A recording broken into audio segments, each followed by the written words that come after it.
Sword of Coming, episode 125. Untuk melihat video selengkapnya, sahabat bisa kunjungi playlist yang telah Sabta Novel sediakan. Yuk mari, kita berimajinasi bersama dan masuk ke alur ceritanya.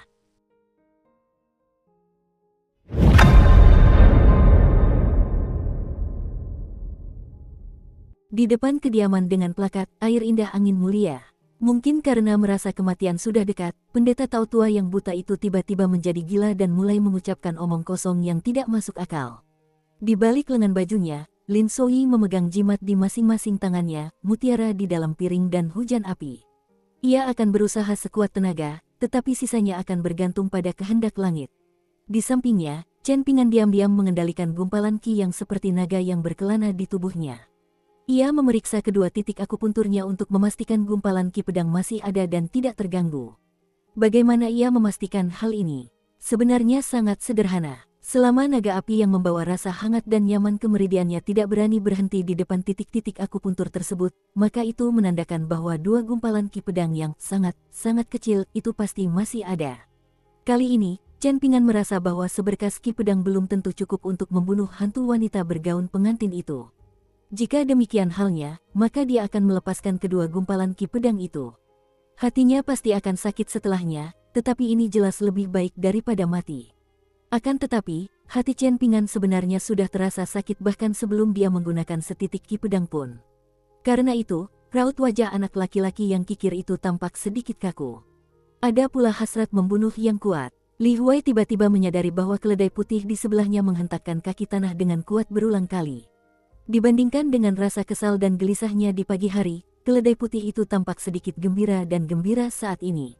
Bahkan ketika hantu perempuan itu muncul di atas tangga di depan rumah, keledai putih itu hanya memperlambat langkahnya sedikit saja. Hantu perempuan itu melirik gaun pengantin merah cerahnya yang rusak dan robek di beberapa bagian. Ia menahan amarahnya yang mendidih dan berbalik menatap anak-anak kecil di depannya. Kemudian, ia melayang turun dengan anggun. Sambil sedikit membungkuk, hantu perempuan itu berkata dengan suara lembut dan halus, "Selamat datang di kediaman saya, para tamu terhormat. Kalian bisa memanggil saya Nyonya Chu. Sayang sekali suami saya belum kembali dari perjalanan jauhnya, jadi saya terpaksa keluar dan menjamu kalian sendiri." Di dalam hutan bambu kecil di Gunung Gotabel yang tersembunyi di balik sebuah formasi, Weibo, yang telah memanfaatkan kesempatan untuk memulihkan statusnya sebagai dewa gunung, menatap tumpukan bambu yang terpotong-potong di hadapannya. Itulah batang-batang bambu yang ditebang Liang hanya dengan sekali tebas. Meskipun Weibo telah memperoleh jauh lebih banyak daripada yang hilang selama semua keributan ini, melihat sendiri batang-batang bambu hijau subur yang telah menyerap energi spiritual dari Gunung Gotabel selama ribuan tahun itu masih terasa seperti melihat seorang wanita cantik yang telah dibacok di pinggangnya. Ia tak kuasa menahan desahan. Weibo sudah menggunakan kekuatan ilusi anting emas pucatnya, dan orang lain tetap tidak akan bisa mendeteksinya meskipun ia memperlihatkan wujud aslinya di wilayahnya. Hal yang sama juga terjadi pada ular piton hitam. Ia mulai menjentikkan jarinya pelan, dan batang-batang bambu di tanah mulai menghilang satu persatu. Setelah mengumpulkan semuanya, Weibo meninggalkan hutan bambu dan melihat ular piton hitam itu gemetar dan melingkar di dekatnya. Seorang pendekar pedang muda berdiri di sana dengan pedangnya tergantung horizontal di pinggangnya. Di sampingnya, ada seorang kenalan akrab yang mendongak dan meneguk anggur. Dia adalah kultivator kuat dari Kekaisaran Li Agung yang telah diterbangkan Liang kembali ke Gunung Gotabel saat terbang menuju ibu kota. Weibo hanya tahu bahwa marganya adalah Liu. Pada akhirnya, ia telah dibawa pergi oleh pendekar pedang itu. Weibo tampak agak bingung. Pria itu baru saja berada di ambang kematian, tetapi dalam waktu sesingkat itu, ia telah pulih dan dapat beraktivitas kembali, meskipun masih tampak agak lesu. Namun, bahkan mereka yang mempraktikkan teknik rahasia penyempurnaan fisik tingkat tinggi pun tidak akan dapat pulih secepat dan sesempurna itu. Tentu saja, memang benar bahwa mereka yang mencapai 2 tingkat terakhir dari 5 tingkat tengah akan memiliki kemampuan rahasia dan kartu truf mereka sendiri. Karena itu, Weibo tentu saja tidak akan mempertanyakannya tentang hal ini. Biksu Buddha tidak akan membahas nama keluarga, dan pendeta Tao tidak akan membahas rentang hidup, ini adalah sesuatu yang diketahui semua orang. Setelah menyeka anggur dari sudut mulutnya, pria kekar dan kuat itu berkata dengan suara berat, "Tuan Gunung Tua dari Gunung Mejago, namaku Liu Yu. Meskipun aku tidak terlalu menyukaimu, aku pasti akan membalas budimu karena telah menyelamatkan hidupku di masa depan." Jika kau punya permintaan mendesak, hancurkan saja jimat pesan ini.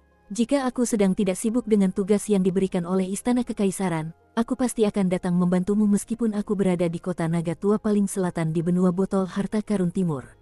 Pria kekar itu dengan santai melemparkan sebuah tablet giok putih yang indah kepada Weibo. Setelah menangkapnya, Weibo terkekeh, terus terang dalam hal apa yang kau suka dan benci, terbuka dan jujur dalam sikap, dan memiliki tablet perdamaian dan keamanan yang unik untuk sekte dan kuil militer. Liu Yu, apakah kau seorang kultivator dari kuil angin salju atau gunung bela diri sejati? Apakah itu urusanmu? Lelaki kekar itu mendengus dingin. Baru saja kembali dari sungai bunga bordir, pendekar pedang muda itu tersenyum dan berkata, Liu Yu adalah tipikal orang yang berlidah tajam namun berhati lembut. Tolong jangan pedulikan dia. Weibo buru-buru melambaikan tangannya dan menjawab, saya tidak berani. Pendekar pedang itu dengan santai menyandarkan sikunya di pedang panjangnya dan berkata sambil tersenyum hangat, kebetulan ada urusan mendadak yang harus saya tangani di Kabupaten Mata Air Naga. Kalau Anda tidak keberatan, maukah Anda meninggalkan gunung ini bersama kami? Meskipun saya sudah memberitahu Hakim Kabupaten Wuyuan sebelumnya, yang berarti seharusnya tidak ada masalah, yang saya khawatirkan adalah potensi kekacauan. Lagi pula, bukan hanya seorang pejabat geomantik dari Kementerian Astronomi di gunung tertindas sekarang, tetapi juga ada banyak kekuatan eksternal di sana. Setelah sedikit memperbaiki hubungan antara Anda dan Kekaisaran Li Agung, saya sungguh tidak ingin melihat semuanya berantakan lagi. Dilihat dari keributan pertempuran belum lama ini, mustahil Dewa Resmi 5 gunung terbunuh, kan? Weibo menjawab dengan nada yang terkesan santai. Apa, bolehkah aku juga memanfaatkan kesempatan ini untuk mengambil sepotong kecil kue? Mungkinkah masalah dadakan yang kau bicarakan ini benar-benar ada hubungannya denganku? Liu Yu yang berpenampilan kasar dan sembrono menyipitkan matanya. Namun, pendekar pedang muda itu tetap tenang dan santai sambil terkekeh. Tenang saja, aku pasti tidak akan menyingkirkan orang lain ketika mereka sudah tidak berguna lagi. Mengenai hasil akhir perjalanan ke wilayah Mata Air Naga ini, semuanya terserah padamu, Weibo, keinginanmu. Istana Kekaisaran Li Agung pasti tidak akan memaksa orang lain melakukan sesuatu yang tidak ingin mereka lakukan. Mengenai detail masalah ini, sejujurnya, aku juga tidak terlalu yakin. Aku hanya tahu bahwa Kaisar sangat mementingkan masalah ini setelah mendengarnya. Pada akhirnya, beliau secara khusus mengingatkan kita untuk memperlakukan mereka dengan sopan. Weibo menghela napas dan berkata, aku selalu punya temperamen buruk. Aku mudah dibujuk dengan akal sehat, tapi tak bisa ditakut-takuti dengan paksaan. Kalau kau memintaku seperti ini, bagaimana mungkin aku menolak? Aku benar-benar takut pada kalian. Bukankah seharusnya kau tidak menyerah pada bujukan maupun paksaan? Liu Yu mencibir. Terima kasih atas pujiannya, terima kasih, kata Weibo sambil tersenyum. Pendekar pedang muda itu melirik ular piton hitam yang patuh dan jinak itu, lalu berkata dengan nada geli, visimu cukup mengesankan. Namun, ingatlah untuk tidak membuat masalah saat kau pergi ke gunung tertindas nanti. Ada anggota spesismu yang tinggal di danau gunung terdekat, jadi meskipun kalian berdua bertarung nanti, sebaiknya kau tidak memengaruhi manusia di area itu. Selain itu, tidak ada hal lain yang perlu diwaspadai. Karena kau sekarang adalah roh gunung dari Kekaisaran Li Agung, setidaknya kau tidak perlu khawatir lagi diburu dan dibunuh oleh para kultivator yang lewat. Ular piton hitam itu mengangguk dengan sungguh-sungguh sebagai jawaban. Setelah menelan kerikil empedu ular dari Jewel Small World, tubuhnya justru menyusut, alih-alih membesar. Namun, keempat cakarnya yang seperti naga menjadi lebih tebal dari sebelumnya, dan sisik hitam pekat yang menutupi tubuhnya juga menjadi semakin terang dan berkilau. Di saat yang sama, garis emas tipis yang sulit terlihat juga muncul di perutnya.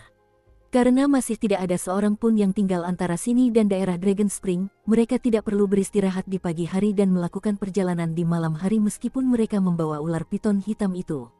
Setibanya di Sungai Jimat Besi, ular piton hitam itu dengan hati-hati meluncur ke dalam air setelah mendapat izin dari pendekar pedang muda itu. Meskipun sangat gembira, ia tetap berusaha sekuat tenaga menahan nalurinya, ia tak berani memutar tubuhnya dan menamparkan air sungai dengan sembarangan. Ketiga orang itu berdiri di punggung ular piton hitam itu, dan mereka tampak seperti penumpang perahu saat meluncur santai ke utara menyusuri Sungai Jimat Besi. Weibo mengerutkan kening dan mengibaskan lengan bajunya pelan. Ia lalu menciduk air dan menggoyang-goyangkannya seolah sedang mengukur beratnya. Terdengar nada terkejut dalam suaranya saat ia berseru, aku tahu Jimat Besi telah diangkat dari sungai menjadi sungai besar. Tapi, pendekar pedang muda itu menjelaskan situasinya kepadanya, dengan berkata, Setelah berhasil menyatu dengan sungai jimat besi, Dewi Sungai ini menemukan kesempatan langka lainnya. Hal ini menarik perhatian seorang pejabat geomansi, yang segera melaporkan situasi tersebut ke Istana Kekaisaran. Kaisar sangat gembira, dan ia menaikkan sungai satu tingkat lagi setelah menaikkannya 2 kali. Weibo menggerakkan tangannya dengan lembut, membuat air sungai di telapak tangannya berputar perlahan. Ia mendecakkan lidahnya heran dan berkata, "Kalau begitu, bukankah orang beruntung yang menjadi Dewi Sungai baru dari Sungai Jimat Besi ini telah mencapai tingkat tertinggi dalam catatan silsilah gunung dan sungai fana?" Menarik, betapa sangat menariknya. Hanya dalam beberapa hari, dia telah menyelesaikan perjalanan yang membutuhkan waktu ratusan atau bahkan ribuan tahun bagi rekan-rekannya. Bakat dan kekayaan seperti itu sungguh menakjubkan, ini adalah takdir yang diberikan oleh surga. Yang terpenting, promosi Dewi Sungai ini tampaknya tidak mengganggu kekayaan perairan lainnya. Harus kuakui, Kekaisaran Li Agung sungguh sangat beruntung.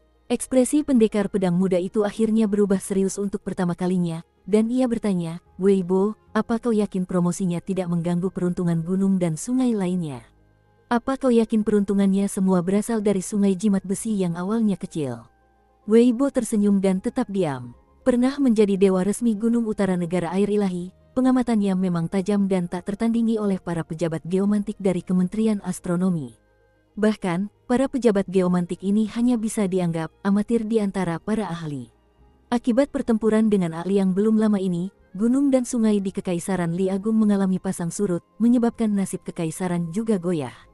Pada saat yang sama, 3 dari 5 dewa formal 5 gunung juga terluka parah, sehingga urusan gunung dan sungai lainnya hanya dapat ditangani oleh para pejabat geomansi untuk sementara waktu.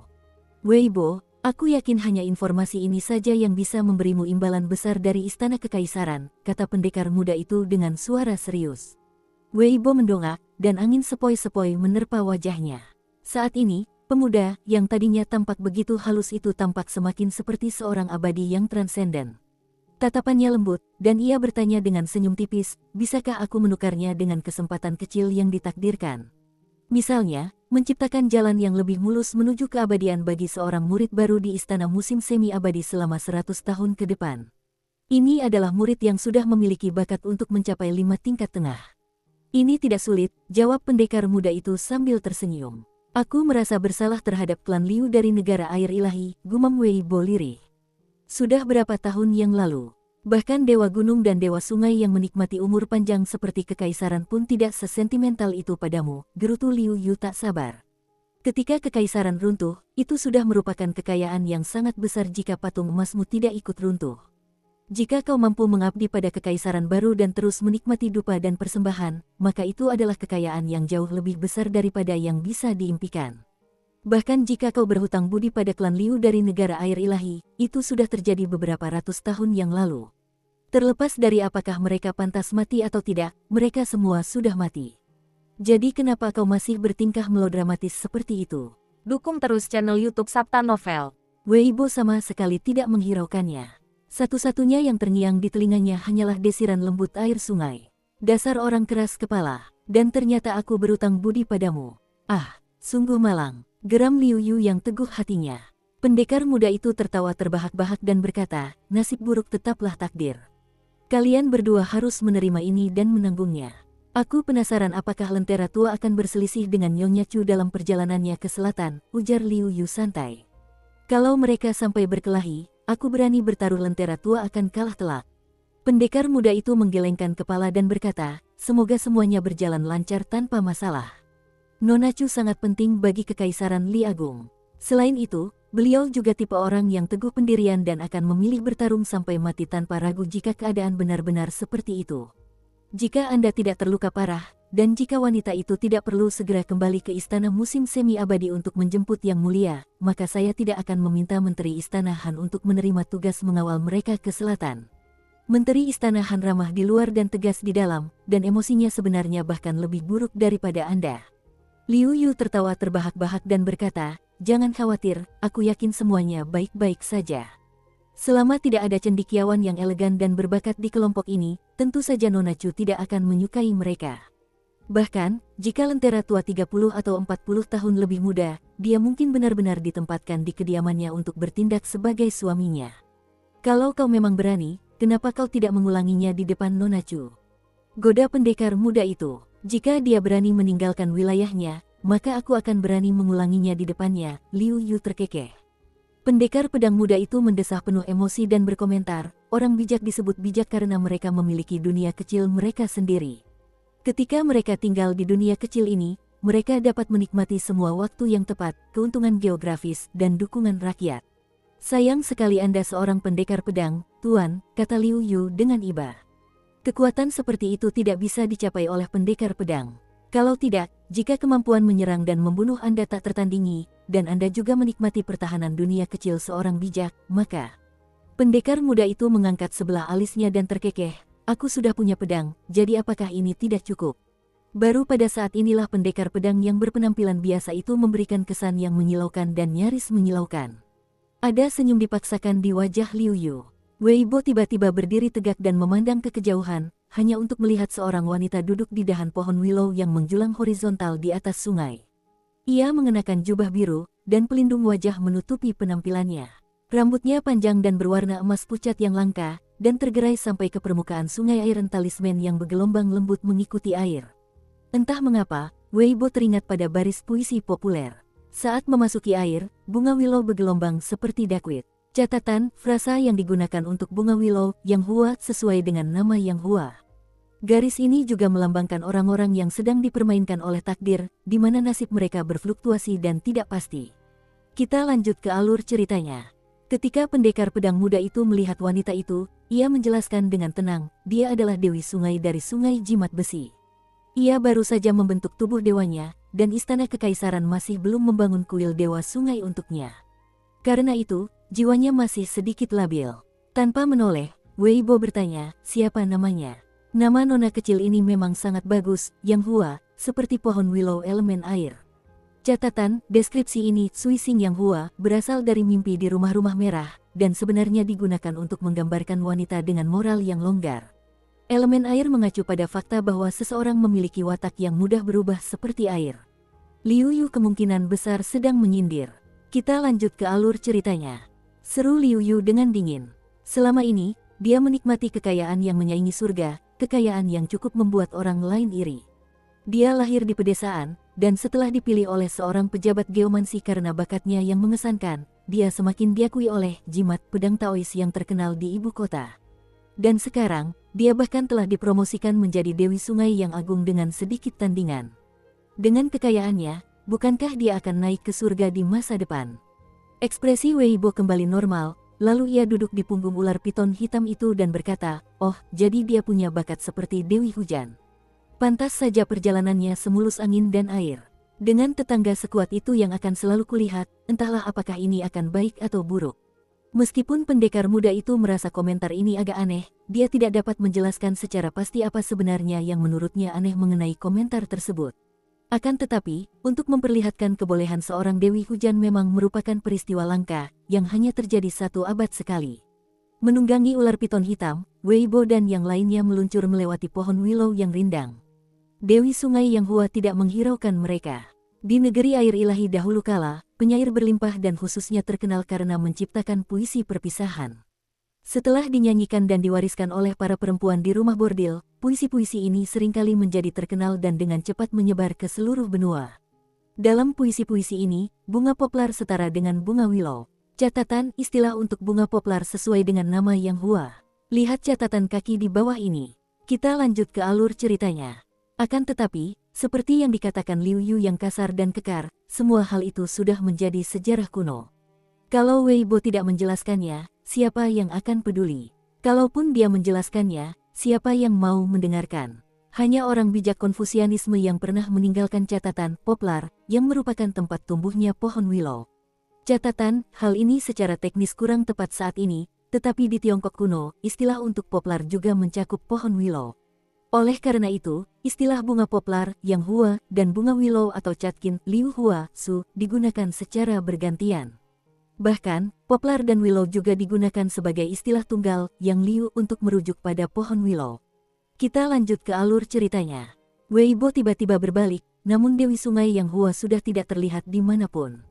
Pada saat ini, di suatu tempat yang bahkan lebih jauh ke selatan dari Go Table Mountain, sebuah lentera merah besar perlahan naik ke langit. Pendekar muda itu meletakkan tangannya di gagang pedangnya dan berkata dengan ekspresi muram, dari kelihatannya, aku perlu melakukan perjalanan ke selatan secara pribadi.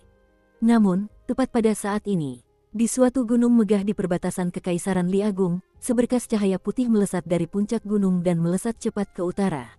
Bagaikan komet yang cemerlang, seberkas cahaya putih salju yang sangat panjang membuntutinya. Ini sebenarnya adalah ki pedang dari pedang terbang. Terlebih lagi, pemilik pedang terbang itu tidak terlihat dimanapun. Ki pedang itu panjang dan berat. Setelah beberapa saat, pedang itu mendarat tidak jauh dari tepi sungai Bunga Bordir.